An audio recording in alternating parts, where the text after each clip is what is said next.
Ethan Ward had faced some of the toughest rooms in the corporate world. He had negotiated with billionaires, shut down failing companies, and rebuilt entire empires from the ground up. But nothing, absolutely nothing, made him as nervous as sitting in the car outside a tiny family cafe, preparing for a blind date arranged by his overly persistent sister.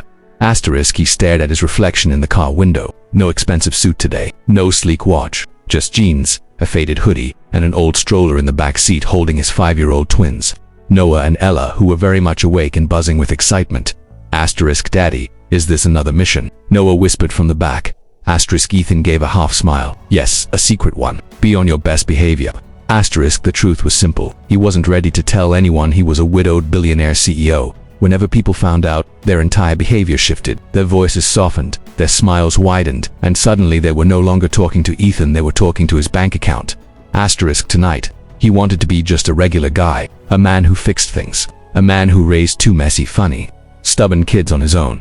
He pushed the stroller through the cafe door, greeted by the smell of cinnamon rolls, warm bread, and fresh coffee. It felt like a place where life was simple, a place where nobody cared about net worth or mergers. And then he saw her. Lena Hale sat near the window, nervously adjusting the sleeve of her blue dress. She looked nothing like the glamorous, polished women he used to meet at corporate dinners. She was real, soft around the edges, warm. Her eyes found his, and for a moment he forgot how to speak. Before he could introduce himself, Ella climbed out of the stroller on her own, marched straight to Lena, and tugged gently on her dress. Are you the lady who's going to make Daddy smile again? Ethan froze in horror, ready to apologize 1,000 times, but Lena's reaction stunned him. She didn't panic, she didn't pull away. She laughed, a warm, honest laugh that wrapped around the room like sunlight. I hope so, she said softly. Ethan felt his chest tighten in a way he hadn't felt in years. He joined her at the table, still embarrassed but oddly hopeful. Noah immediately spilled his juice. Ella began chatting without taking a breath. Ethan waited for Lena to show a hint of frustration, the usual sign that the date was about to go downhill. But she didn't. She smiled, she helped, she listened. For the first time since losing his wife, Ethan felt something he thought he'd forgotten how to feel. He felt seen. Dinner at the little cafe didn't go as Ethan expected. If he had hoped for a calm, quiet evening, his twins made sure that wasn't happening. Noah kept knocking over things, first the spoon, then the juice, then the napkin holder. Ella asked questions faster than anyone could answer. At any moment, Ethan expected Lena to excuse herself, smile politely and disappear forever. But she didn't. Instead, she leaned forward, caught Noah's falling spoon midair, and whispered, "You're doing your best, champ." Then she wiped the juice with practiced ease, as if she'd been around little kids her whole life. When Ella climbed onto her lap without asking, Lena didn't hesitate. She wrapped an arm around the girl naturally, as though she belonged there. Ethan couldn't stop watching her. "So," Lena said gently, once the kids were distracted with coloring sheets, "what do you do, Ethan?" The question he dreaded most. He took a breath. "I work in repairs." It was technically true. He fixed companies, repaired failing systems, saved collapsing empires. Just not the kind of repairs people imagined. Her eyes brightened with interest. "You fix things. That's wonderful. Most people don't value jobs like that anymore." He waited for the shift of judgment, the assumptions, but none came. Her tone didn't change. Her smile didn't fade. She didn't ask about salaries, status, or future ambitions. For the first time in years, he felt safe in the lie. "What about you?" he asked.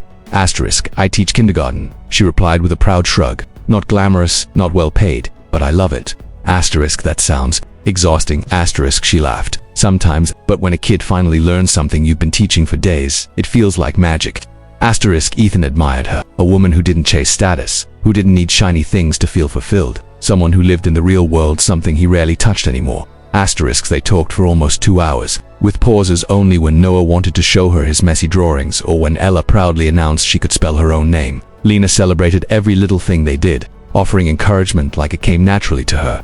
Ethan noticed small details about her tooth-faded handbag, the cracked phone screen she kept trying to hide, the careful way she counted coins before paying for her tea. She didn't have much, but she carried herself with grace, not once complaining or apologizing for anything. When the evening finally ended, the twins were fast asleep in the stroller. Ethan and Lena walked out into the cool night air, standing awkwardly under the streetlight. "Thank you," he said quietly. She tilted her head. "For what?" "For not running away." Lena smiled, soft and sincere. "I only leave when something doesn't feel real, Ethan, and tonight felt real." Those words stayed with him long after she walked away.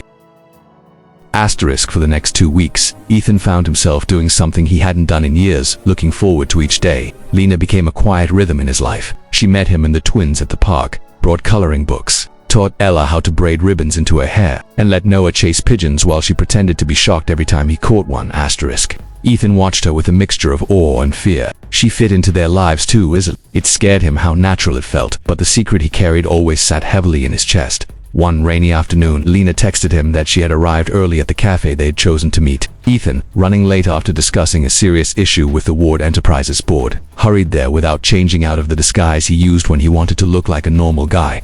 But fate had other plans. Asterisk. When she stepped out of the cafe to look for him, she saw him first. Asterisk. 2 men in dark suits stood with him under an umbrella. They carried folders, spoke with urgency, and addressed him with a title that made Lena's steps falter. Asterisk. Sir, the board is requesting your decision on the expansion. Asterisk. Will send the revised documents to your office. The other added. Asterisk. Ethan responded in the calm, commanding tone of a man used to power. Tell them to proceed, and schedule a meeting tomorrow morning. No delays. Asterisk. The men nodded, bowed slightly, and entered a sleek black car parked across the street. Asterisk. Lena felt the air leave her lungs. She stepped back, her heart pounding, her mind racing. Repairman, simple job, quiet life. Ethan finally turned, and the expression on his face changed instantly when he saw her standing there.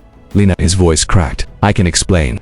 Asterisk. She swallowed hard. Who are you, Ethan? Asterisk. He opened his mouth, then closed it again, struggling to find the version of truth that didn't sound like betrayal. Asterisk. I was going to tell you, he said softly. Asterisk. Tell me what? Her voice trembled, but she held herself steady. Asterisk. That I'm not a repairman. I'm the CEO of Ward Enterprises.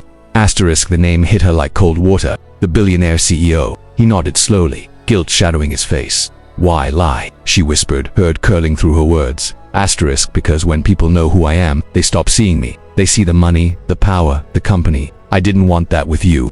Rain fell harder around them, dripping from her hair, her lashes. You think I wanted your money? She said, voice breaking. I liked the man who chased pigeons with his son. The man who laughed when Ella drew on your shirt. The man who seemed so real.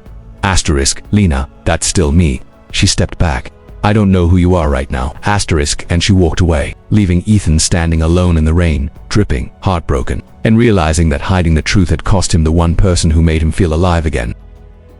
The days after Lena walked away felt unusually quiet in Ethan's world. Meetings ran as usual, papers were signed, decisions were made, but everything felt hollow. Even the twins noticed the heaviness he carried. Asterisk. Daddy, Ella whispered one night before bed. Did Miss Lena stop liking us? Asterisk. Ethan's heart clenched. No, sweetheart, she just needs time. Asterisk. Noah frowned. Then we give her time, but we don't give up. Asterisk. Ethan smiled sadly. Even his children were wiser than he felt. Asterisk. 3 days later, fate intervened in the most unexpected way.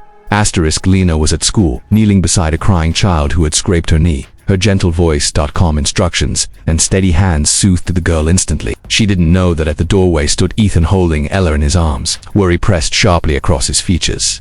Their eyes met. He looked different today. No hoodie, no cheap clothes, no disguise, just Ethan raw, anxious, afraid she might turn away. Asterisk. She hurt her ankle on the playground, he said quietly. I didn't know where else to go. Asterisk. Lena hesitated, but the sight of Ella whimpering melted her instantly. She guided them inside and examined the little girl's ankle with practiced care. Ella sniffed but stayed brave. Asterisk. Miss Lena, she whispered. Daddy cries when you don't come. Asterisk. Ethan closed his eyes in embarrassment. Lena froze, her breath catching. Something shifted in her heart, something gentle but firm. Asterisk. When Ella was bandaged and settled, Lena finally stood up and looked at Ethan, not with anger, but with tired honesty. Asterisk. We need to talk. Asterisk. He nodded. I'll tell you everything. No lies. No walls. Asterisk. They stepped outside, away from curious eyes. The air was cool, the wind soft, carrying the scent of rain from earlier that morning. Asterisk. I didn't lie because I thought you'd want my money, Ethan began. I lied because I'm afraid. Afraid of being seen as a bank, a shortcut, an opportunity. Afraid that once you knew the truth, everything between us would change. Asterisk. It did change, Lena whispered, because you didn't trust me enough to tell me who you were. Asterisk. I trust you more than anyone, he said, voice breaking. That's why I panicked. I've never cared about someone this fast, this deeply, and I didn't know how to handle it. A long silence stretched between them, heavy but healing. Then Lena stepped closer. Asterisk. Next time, she said softly, tell me the truth first. I don't want perfect. I want real. Asterisk. Ethan exhaled shakily. I can give you real. I want real with you. Asterisk. The twins ran up then, Noah hugging her leg, Ella grabbing her hand. Their little faces glowed with hope. Lena looked at them, then at Ethan. "Okay," she whispered. "Let's try again." Asterisk. Ethan's shoulders finally relaxed, the weight lifting for the first time in years. Asterisk. And as he held her hand, he realized something simple and powerful. Asterisk. He didn't need to pretend anymore. Not with her. Not ever again.